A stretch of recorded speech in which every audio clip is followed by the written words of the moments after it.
Welcome back to another episode of Generation to Generation, Bridging the Gap with Rex and Eva. And we are so excited. We do a really, you get very enthusiastic, but we do a lot better job of doing the so excited part than we do let's always be able to talk, and it's really funny. It is really funny because you're always kind of looking at me to cue off of the very ending, but we know what we're supposed to say, right? It's so funny. I have to remind them at the start of every episode, do you know the name of our podcast? Do you know how many outtakes we've had of him just forgetting the old name of our show? I'm sure we're probably in the 50s. One day it took him 4 tries to get our name right, and so it's just a running joke now. You know the name of our podcast? Yep. That's what we start off with, and it's yeah, I kind of remember that. But hey, you got to give me a break now. I have been spending a lot of my spare time on writing a book that's been in the works for over 20 years. That's a whole nother story. Maybe we'll do a podcast on that. But a lot of my extra time and effort has been on completing the book, and we are so close. By the time he gets here, his brain's exhausted. Yes, and so the book is what's on my mind, but then it's we have a podcast to do too, and it's some weeks it's what's the name of the podcast? Actually, it's the Bridging the Gap that throws me sometimes. Sometimes we'll go, hey guys, welcome back to Bridging the Gap with Rex and Eva. And sometimes we'll go, hey guys, welcome back to Generation with Rex and Eva. And so he'll always either forget it. Yeah. It's one part he remembers, never the other. It's really funny. But they go together because that's what we're trying to do. Yep. Generation to generation, we're trying to bridge the gap. Yep. I had interviews for an honors program at college. And I had mentioned, she was like, well, is there anything extracurricular you do that's not school related? And I was telling her about this, and she was really intrigued. She kept asking questions. There was probably 5 minutes of her just wanting to know about the podcast. I don't even think she wrote any notes during that time. I just think she was interested. And so that was really, really interesting. And it was just fun to get to talk about how much my passion is in it. And so... Well, I get a lot of questions about it when people find out because you do have to admit, I think we have an unusual combination. There's probably not many dad-daughter teams that are doing podcasts, and especially the theme, generation to generation. There's just not a lot of that, and that's part of the problem that we have in this country. Part of the challenges. Actually, I was just very encouraged with a article that came out this week on Christianity Today, and it was talking about churches need to ensure that they are making a deliberate and intentional effort to integrate the generations, because we obviously lose when we don't do that, because we can learn from each other. And again, that was the whole premise of us starting this podcast. So I think that there is a lot of room to improve in our country, in our communities, in our homes on this subject of generation to generation, but it's a lot of fun. Yeah, I thought you were going to talk about the study that just came out that said fathers who have daughters' lifespan is increased. They've done a study over the last couple of years or whatever of similar health conditions. It's dads who have daughters have longer lifespans than they do of dads who just have sons. I didn't see that. Yeah. What's the premise? It was just they had studied that had similar health conditions, how raising children affects lifespan. And then they had noticed that there was usually a longer lifespan in dads of daughters than dads of fathers. Well, I mean, what's the implication that daughters are not as difficult to raise as sons are? I have no idea. Okay. I didn't read. I just saw the headline and the little clip. Most of the time my news comes from an Instagram account, and then I decide if it was worth me going to do more research on or not. Half the time it isn't, but that was interesting. I saw it, but it's a lot of fun. I know we were getting this out a day late, guys, because I had the first draft of my thesis due, and I was up until 6:15 yesterday working on it. You pulled all-nighter. I did, guys. I got an hour of sleep in between submitting my thesis, my first draft of my thesis, and waking up for classes. And oh my gosh, my teacher played a game in class the other day, and it was literally, how many of you were up later than Eva was? And then he went, and how many of you were waking up for your day while Eva was still awake? And nobody was up later than me, but a lot of people were getting up for their day before me. And it was really funny. I think I slept for 16 hours yesterday after. You don't think, you think, oh, I can run on 5 hours of sleep. Yeah. And then you get an hour of sleep after staying up all night. And then it just takes you out for 2 or 3 times the amount you usually get. Yep. It was nice waking up this morning and my hands not shaking. Right. So, Right. Yeah. Well, hey, that actually was your first all-nighter, was it not? No, I pulled one during Link, remember? We were up until 7 a.m. Yeah, but But that was recreational. that was not academic. This was my first academic That was your one. first academic all-nighter. you know what? It And was you're all right. probably going to have a few more of those in college. Yep, guys, don't give me a Celsius after midnight, or I will be up all night. Yeah, you had your first experience with Celsius, and your mother kind of gave you a little lecture on She that. did. Yeah. But she was like, honestly, I would rather you drink a Celsius when you have a lot to do than take drugs. So, you know what? That's a battle that I won't try and fight. And I was like, I don't have any intentions of drinking one every day like some people do. I'm like, I'll just get more sleep. But it worked. Got my thesis in. Really proud of it. Yep. So, you know. Well, you're in a good season. And quick advertisement, public service announcement. Be careful with what you're doing to kind of spin your system up in those moments that you need a little extra adrenaline. We're going to leave that one right there where it is. But anyway, great conversation Yeah. on the side, especially all of you college students when you do pull some of those academic all-nighters. Hey, be careful with how you prepare yourself for that. So anyway, you're in a great season, Eva. Before we get into today's topic, which is part 2 of success, what is it? I've had a lot of fun watching you, especially in the last week to 2 weeks. Again, turning in your thesis.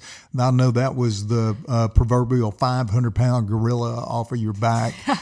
You've put a lot of effort and research into that, and there's been some late nights and some times that you've doubted, hey, which way do I take the thesis statement? Which way do I take the supporting research? And you've had to make adjustments, adapt on the fly. Had to rewrite entire things. Yeah, and I'm going through that with my book. I thought I was going to be through 2 weeks ago, and I'm still tinkering with a couple of kind of sidebar comments, and I'm like, okay, is it worth it at this point to go back and adjust and insert and delete, revise, all of those things that go into a good finished product? But that's part of academic research, and to me, that's the fun part of it. Hey, have you said what needs to be said? Have you said it in the best possible way to say it?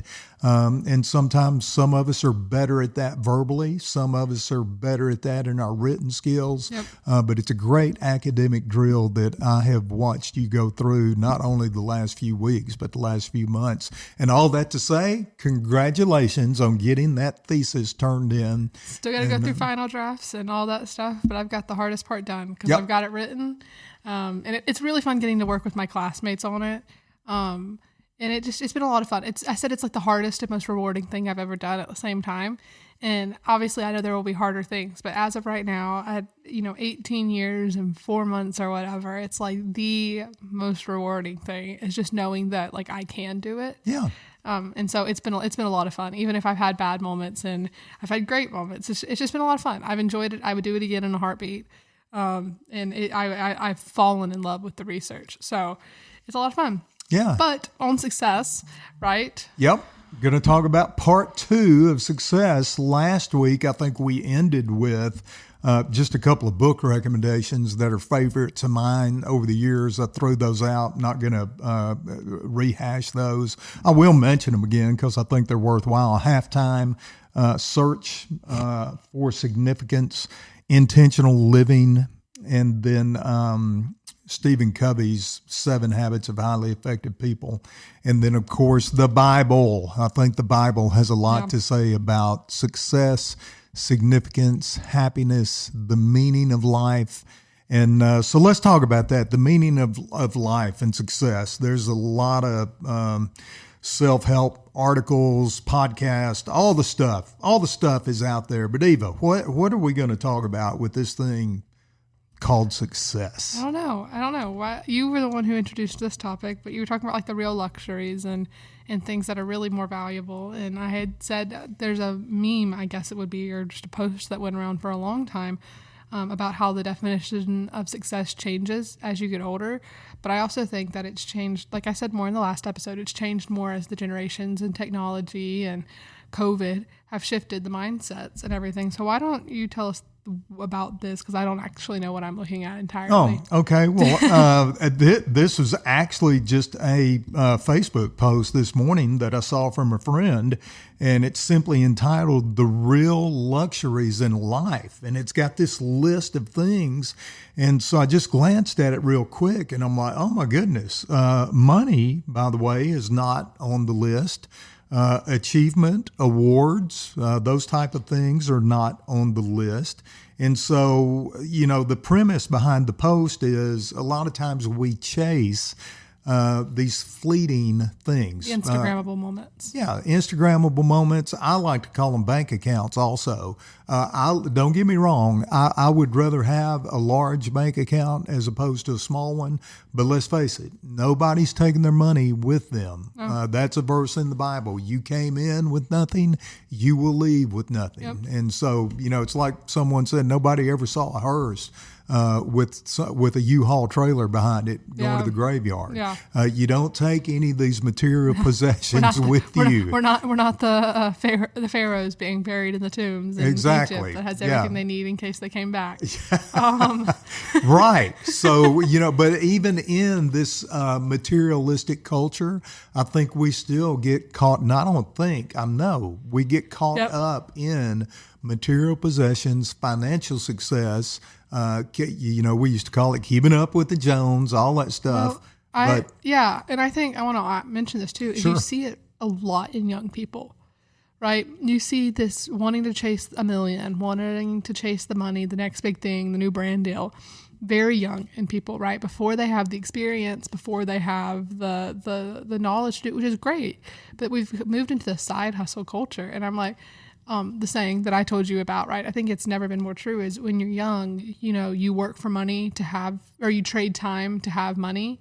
But as you get older, you begin to trade the money for more time because you want to go back and do the things you did do. And I think you're a great testament of that too, is you worked hard very early in your life. And now, anytime an opportunity arises for you to do something new, you generally take it, whether it's hunting or learning how to surf or going skiing, or I feel like you've done more new things that are just like recreational in the last 4 years than I think I've ever seen you do. It's become less of like I have to be at the office all the time to I'm going to get my work done at the office as quick as I can so that I have more time. And it's just very interesting how that's changed, because then you talk to people my age and a little bit older and they're all looking for the next big thing to do, and the new, and like the MLM, the multi-level marketing thing, and all these things. Everybody just has something going on. And I just think it's very interesting. I think it's an interesting shift in the mindsets of at what point in life do we begin valuing time more than we value money? Yeah. And Eva, touchdown, girl. If you have learned that from watching me the past 4 years, that is a valuable life lesson, because you're right. I've learned to surf. I've learned to snow ski. I've done some phenomenal stuff. Whitewater rafting, done some whitewater rafting on some Class 5 rapids. It's been phenomenal, but it's stuff that I waited for my whole life, and I'm like, dude, man, what are you waiting on? You can't just keep putting this stuff off.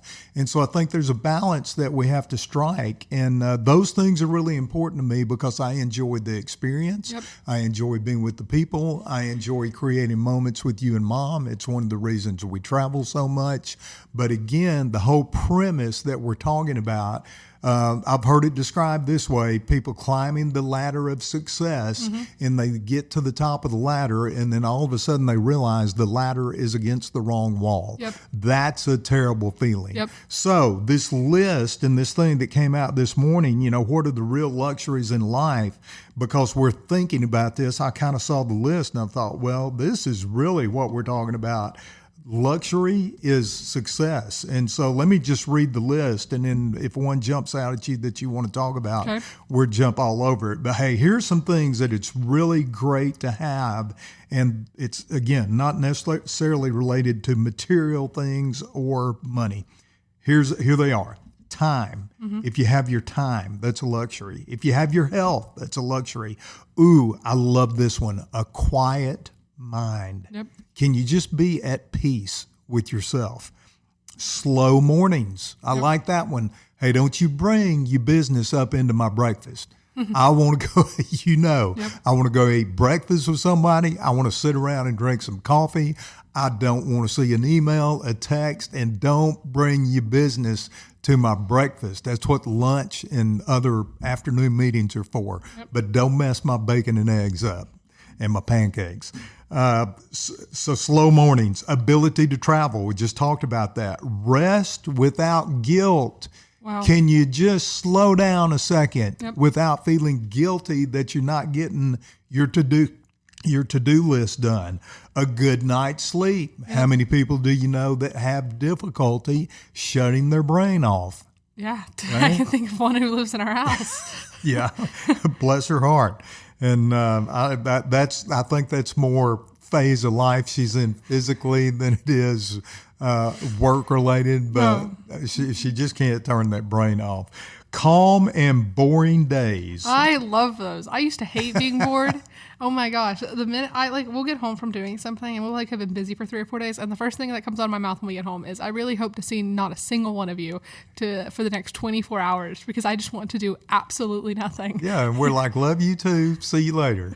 But we know. So when I go downstairs or upstairs at night, y'all know y'all won't be seeing me the rest of the night. I enjoy resting once I've done everything. And so, right. Yeah.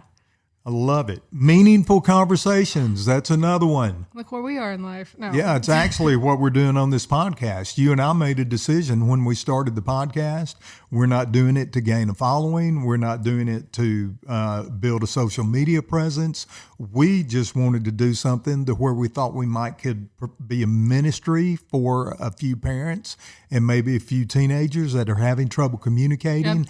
And we thought it'd be kind of cool to sit across the table from each other once a week and do it in a little bit more structured environment, have some fun with it, but meaningful conversations, home cooked meals. Yes, that's my favorite thing. And you are very good at that. Yes, we made a trade-off. So during COVID, I used to bake all the time as a kid. Loved it. Everybody told me to go on baking shows. All those things. It was like, no, that's too much pressure. Like, don't ruin my relaxation, because that for me is how I relax so much. Quality time is like how I show love, feel love, but then acts of service is what comes next. And so during COVID, we got like this, delivery kit that would deliver food to our house. So we'd have to go to the grocery store. We were running out of things to eat. We got tired of eating fish every night. And so Mama was like, okay, let's do this. And so we did. Well, I started cooking all of them.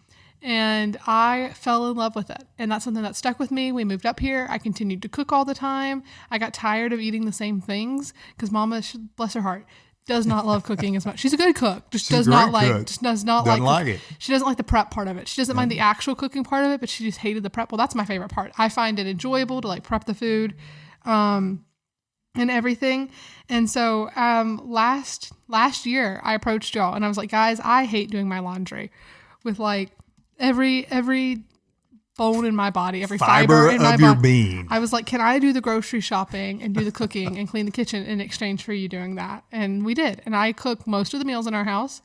I love it. It's how I get to experiment with it. I get to try new things. I've gotten to cook for dinner parties and do all these things, but it's just relaxing for me, getting to see like the steps follow through. It's not like laundry where you do it and you got to wait an hour for it to be done. And then you got to go do it. Like it's immediate results and things. And I just love it. It's become such a fun thing. And so I've loved that. I love cooking for people. My best friend, she'll text me, she'll call me and she'll be like, Eva, I really want food. Like I want to insert something. Will you make it? I'll be like, sure, I'll stop by the store. And so she'll come over and all she will do is eat dinner with us and she'll maybe play a game with us for family game night and she'll usually win.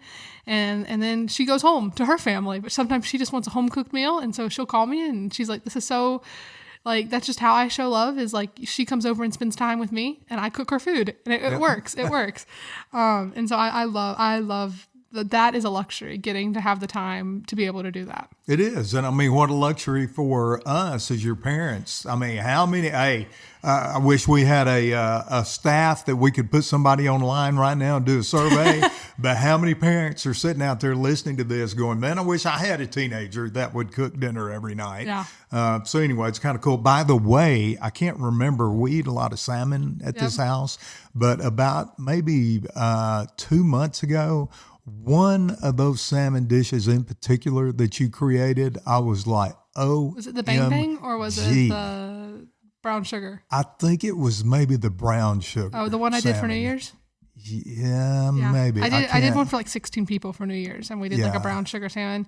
But I love cooking salmon. But I'm the type of person that doesn't follow a recipe. I'll look at it once and I'll be like, okay, I think I can do that. And then I won't like check it again, and I'll just kind of throw things together. Yeah. So it's not recreatable. Makes it, difficult to replicate. But I love to cook. Well, you've cooked some killer dishes. So a couple other things on the list. This one's really cool. Real luxuries in life. The people you love. Yeah. Yeah. Yeah. Getting to be with them, getting to spend time with them. I think that is very, very important. I think we've made a deliberate effort to do that as a family. Yes, 100%. And like the people I love, outside of the immediate family, they live all over the state, all over the country. And y'all have been very intentional about making sure that like I get to see them, I get to spend time with them. And so I'm very grateful for that. Well, you deserve it. And that's why dads live longer that have daughters. You have been very easy to live with, Eva. So thanks. Thank you, and I appreciate that greatly. I've told you this before. Paul used to tell me all the time, thank you for never causing me a single problem. And I can say the same thing to you. We're not the perfect family, but you have never caused your mother and I a single problem, and we're grateful. So it's real easy to send you to see your best friend in San Antonio and some of those other things that we've done. Matter of fact, we still got to talk about if we're going to do something over spring break, which is coming up. 2 weeks. 2 Guys, weeks. I am counting down the days for that, not to have an assignment due. And then the final one. Yeah. What's the final one say? The final one is people who love you back. Isn't that cool? Right? It's good. Yeah. You can love people all you want. I live by the motto of I love everyone. But then having people who make the conscious decision to love me back, it's so special because it means that they're being intentional. In the most teenage girl way, it reminds you that like, oh, no, you're not a burden. Right? Like these people are willingly choosing to spend time with you, right? They don't have to, they get like, it's something they're choosing to do. Yeah. And it's very special because it helps. I don't know, just having that mindset of like, oh no, like this isn't something they're doing out of pity and things. As a teenage girl, I've had that conversation with myself. But it's special having people who love you back. Especially when you love, like me, I love very deeply. Like I'm not a person who just exists. Like I'm very intentional with people and with friends. You and put everything. your whole heart into it. I wear it on my sleeve, and do. I'm perfectly okay getting my heart broken with it because you know what? There's other people out there that need the love and the intentionality, even if it doesn't last forever. And so, having people who do the same for me is really important. I think that's so cool, Eva, and it's profound in a way. And I'm gonna give an example. Posted this on my personal Facebook page recently, but I was just struck by a little lady in Montgomery called Miss Vera, and she's been around for a long time, also nicknamed as Little Mama. But this lady is so intentional, and I think I am a people person. But when I get the birthday card every year from Miss Vera, it makes me feel like an amateur and a rookie in terms of the way that I care for people, because what she does is so intentional, so deep, and so next level that you can't miss it. What she does for the people she loves is and again, this is not to say she doesn't love you if she doesn't send you a card, but specifically the staff at the church and then some other what we call dream teamers, volunteers that she's built a relationship with. She will send a birthday card every year. Let me say it again. Every year, and she puts the number of coins, however many years old you are that year, she tapes those number of coins inside the card and writes you a note. And I'm like, the first time I ever got one, I was blown away. You need to tell them why it's so intentional because of Miss Vera and how her life. Yeah, well, Miss Vera lives on a limited income. And so for me, when I opened the card and I saw the fact that this is not a lady that's wealthy by any means. Mm-hmm. She lives on a limited income, but she cares enough to make the statement, hey, I was not only thinking about you, but I know how old you are this year. Yep. And to tape those coins, I have every card in my office that she's ever sent me. And it does say, it resonates deep inside of me because I want to be accountable to people. The trust that they place in me in our relationship, I want to be accountable to them in that relationship. Yep. And so that birthday card just impacts me. It's hard for me to even put a price on it, how deeply it impacts me. I teach it in one of the classes that I teach at our local college. I always bring one of the birthday cards. I bring her picture, and I always kind of use it as a teaser. Mm-hmm. Hey, if I don't talk about this before class is over, remind me to talk about the birthday card, and let me tell you why or how special it is. And I think that's a great way to end. Again, some of us are not necessarily persons, but I think all of us can work at getting better in the way that we express our love, the way that we express our appreciation. And I think we can just be a little bit more intentional. And again, I'm talking to myself because I think I'm very intentional, but every year, at least once a year, I get a birthday card and I open it up and I go, son, you're a rookie. You're an amateur compared to this. So Miss Vera, if you're listening, I love you. Thank you so much for remembering me and so many other people that you love every year in such an intentional way. And that is success. Yeah. It's not about money or how many awards you have, because that could be your success. But it's about, I think it goes back to legacy too. Your success is, what is it you say? It's not what you leave out there, but it's what you leave in people. Yeah, legacy is not what you leave for someone; it's what you leave in someone. Yes, and I think that's truly the success is how are you remembered? Did you change somebody? Like, I've always said, for instance, at school, I'm not the most. I don't know. For years, I wasn't the most well-known person, which is fine. I had a very close group of friends. This year, I'm a lot more. I pressed it and made a lot more friends, but I brought a bunch of glitter and ducks to the duck lady to our school event. And I hid them all around things. And so I'll get texts from people and it'll be like, oh my gosh, I opened a box and I found all of these. Like, thank you. And I said, a lot of these people who found them, who I put glitter on, all these things did not know my name, but I did bring a smile to their face. And that was more important than them going, oh yeah, like I know her. It's like, oh, she's the one who, covered everybody in glitter. It is. And so I'm doing that again this year because I don't want to be remembered. Like, you don't have to know my name, but if you remember how I made you feel, that's what's important to me. And so I think that is how I view success is how did I make your day better? How did I impact somebody else? How did I give back to this event? How did I make a difference and stop living for myself every day? And so I think success, you can't put a money value on it because you could have all the money in the world and still be unhappy. But it's important to understand how you can help others.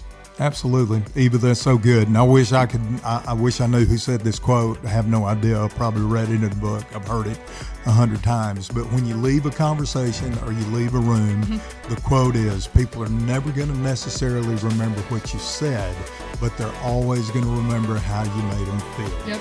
And so that's your point. And I think it's a good one, and I love it because to that point of legacy, one of the reasons that you and I started this podcast is because of the lessons I felt that Paul had passed to me and that I'm doing my very best to pass to you. Yep. And so one of the things that Paul always said that we sign off with is regardless of what happens, let's always be able to talk from generation to generation.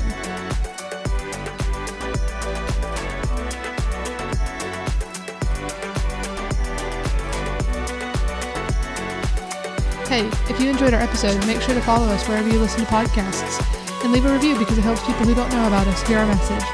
And if you want to follow us on our socials, follow us at G2G_podcast on Instagram and Generation to Generation on Facebook.